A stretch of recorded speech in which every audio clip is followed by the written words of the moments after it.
Premièrement, il est, je crois, hors de doute que si nous vivions avec les droits que nous tenons de la nature et d'après les préceptes qu'elle enseigne, nous serions naturellement soumis à nos parents, sujets de la raison, mais non esclaves de personne.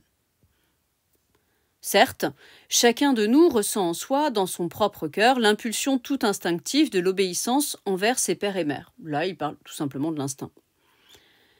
Quant à savoir si la raison est en nous innée ou non, question débattue à fond dans les académies et longuement agitée dans les écoles de philosophes, je ne pense pas errer en croyant qu'il est en notre âme un germe de raison qui, réchauffé par les bons conseils et les bons exemples, produit en nous la vertu.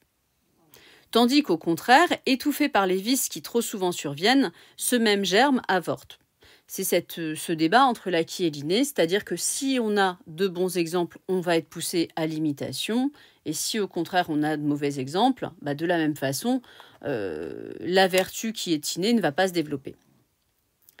Mais ce qu'il y a de clair et d'évident pour tous, et que personne ne saurait nier, c'est que la nature, premier agent de Dieu, bienfaitrice des hommes, nous a tous créés de même et coulés en quelque sorte au même moule, pour nous montrer que nous sommes tous égaux, ou plutôt tous frères.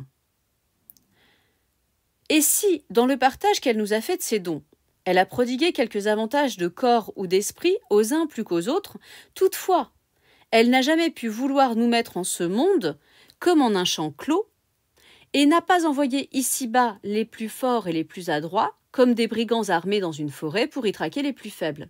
Il est en train de dire que la nature a fait les hommes non pas forcément égaux, parce que certains, par exemple physiquement, vont être mieux dotés que d'autres, ou intellectuellement, mais sur le même moule, c'est-à-dire tous frères, en créant un sentiment de fraternité, et ceux qui sont naturellement plus forts ou plus intelligents, dans la nature qui est bienfaisante, elle les a fait justement plus forts et plus intelligents pour compenser ceux qu'elle a fait plus faibles d'une quelconque façon pour que les forts aident les faibles.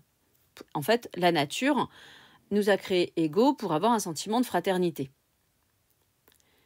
Il faut croire, plutôt que faisant ainsi la part aux uns plus grandes, aux autres plus petites, elle a voulu faire naître en eux l'affection fraternelle et les mettre à même de la pratiquer, les uns ayant puissance de porter secours et les autres besoin d'en recevoir. Ainsi donc, puisque cette bonne mère nous a donné à tous toute la terre pour demeure, nous a tous logés sous le même grand toit et nous a tous pétris de la même pâte, afin que, comme en un miroir, chacun puisse se reconnaître dans son voisin. Si elle nous a fait à tous ce beau présent de la voix et de la parole, pour nous aborder et fraterniser ensemble, et par la communication et l'échange de nos pensées, nous ramener à la communauté d'idées et de volonté. C'est-à-dire que la nature nous a donné la parole, justement, pour que l'on puisse fraterniser, s'entraider, etc.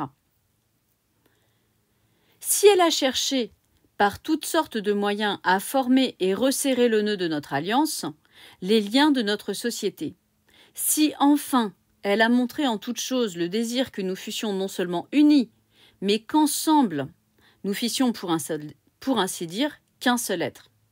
C'est-à-dire que la nature a donné toutes les capacités aux hommes, toutes les possibilités pour qu'ils fassent en quelque sorte société, et pour qu'ils soient tous fraternels. Dès lors, peut-on mettre un seul instant en doute que nous ne soyons pas tous naturellement libres, puisque nous sommes tous égaux? Et peut-il entrer dans l'esprit de personne que nous ayant mis tous en même compagnie, elle ait voulu que quelques-uns y fussent en esclavage?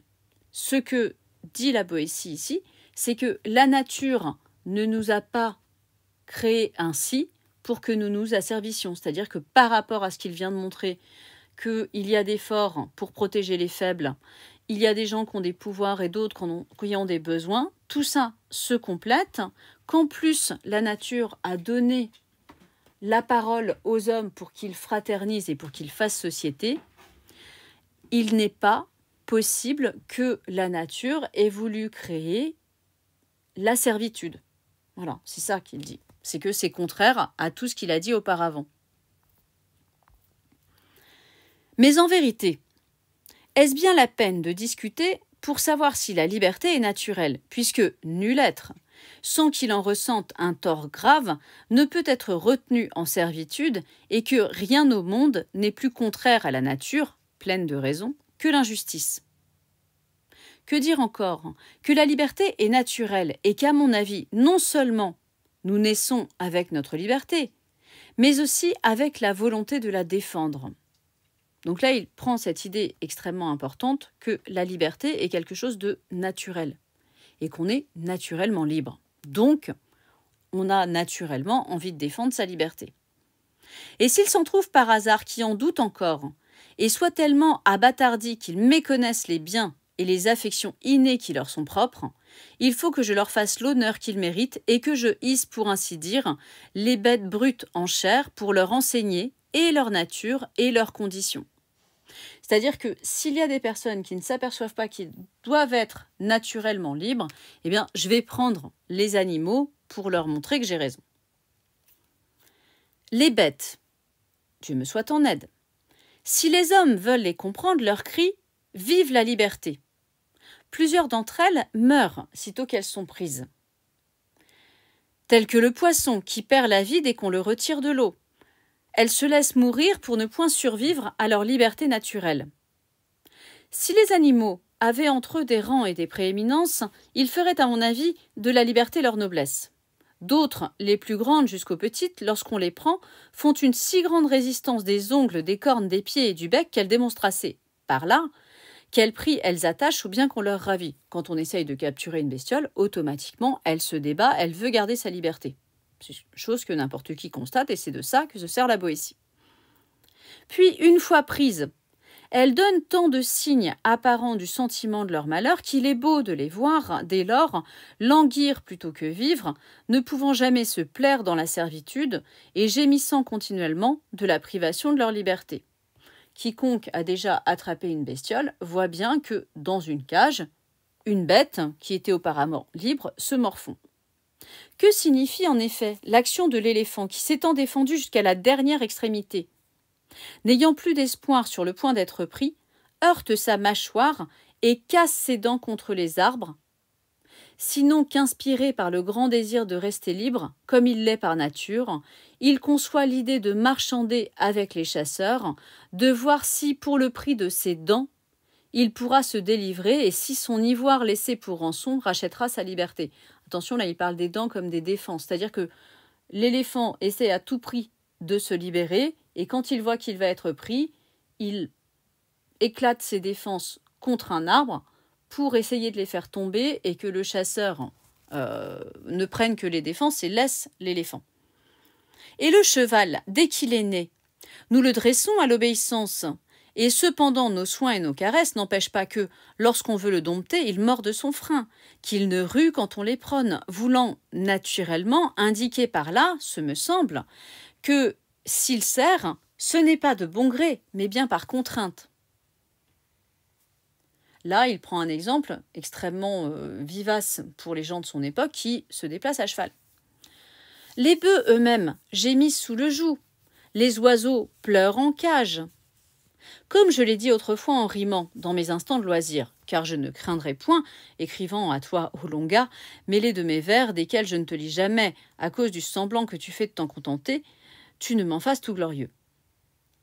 Ainsi donc, puisque tout être qui a le sentiment de son existence sent le malheur de la sujétion et recherche la liberté, puisque les bêtes, celles-là même créées pour le service de l'homme, ne peuvent s'y soumettre qu'après avoir protesté d'un désir contraire, quel malheur a donc pu tellement dénaturer l'homme, seul vraiment né pour vivre libre, jusqu'à lui faire perdre la souvenance de son premier état et le désir même de le reprendre.